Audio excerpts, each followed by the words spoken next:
This is part of NBC's Hiring Our Heroes series. We are going to talk to a group of vets who are storming the Hill this week. More than 100 members of the Iraq and Afghanistan Veterans of America are on Capitol Hill today.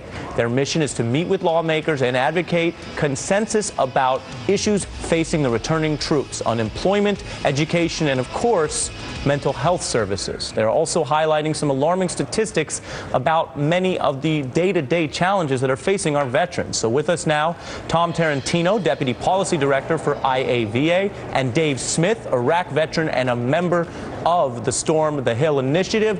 Thank you for your service and thank you for being with us today. Thanks for having us, Ari. Absolutely. Tell us, what is the message that you're trying to impart to these members on the Hill? All right, well, Ari, this week we're talking about jobs.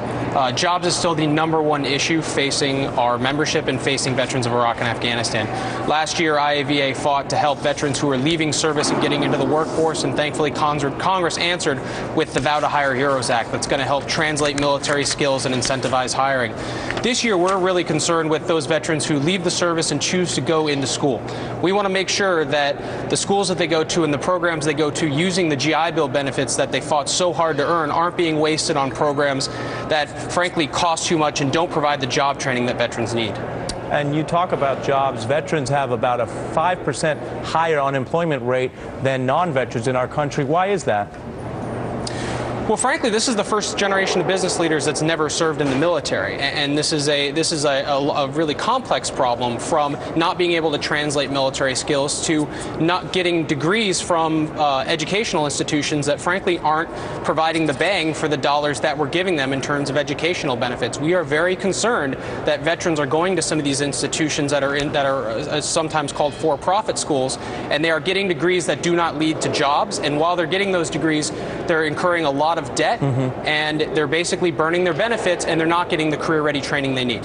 Yeah, that's an important issue, I think, for all young students, particularly when those schools make big promises about what they'll get out of it. Dave, what happened when you returned from Iraq, and what does that do in terms of the advocacy now that you're doing, which is admittedly in the political arena to some degree?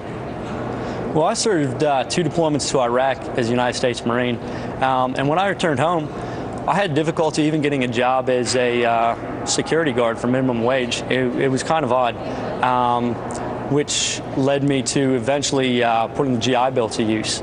And now, through the use of the GI Bill and the excellent resources that I've had, I'm a student over at University of California, Berkeley. And let's slow down on that for a second, though. When you were looking, you said, for a security guard job, did you feel that being out of the country, being away, doing the service that you did, interrupted some of your ability to get the job? Did you feel any direct animus or sort of issues around that, or what people didn't just give you any sort of extra kind of hearing? I mean, obviously, you were doing something that most Americans hopefully would say was a good thing. So what was the problem? I think that a large part of the problem was translating military skills to civilian terms. To be able to take things and say, you know, I was an infantry team leader, or I did this, or I did this, and to be able to put it on a resume so that people who have never been there can understand was a little bit difficult. In addition, you know, I suffered pretty severe PTSD.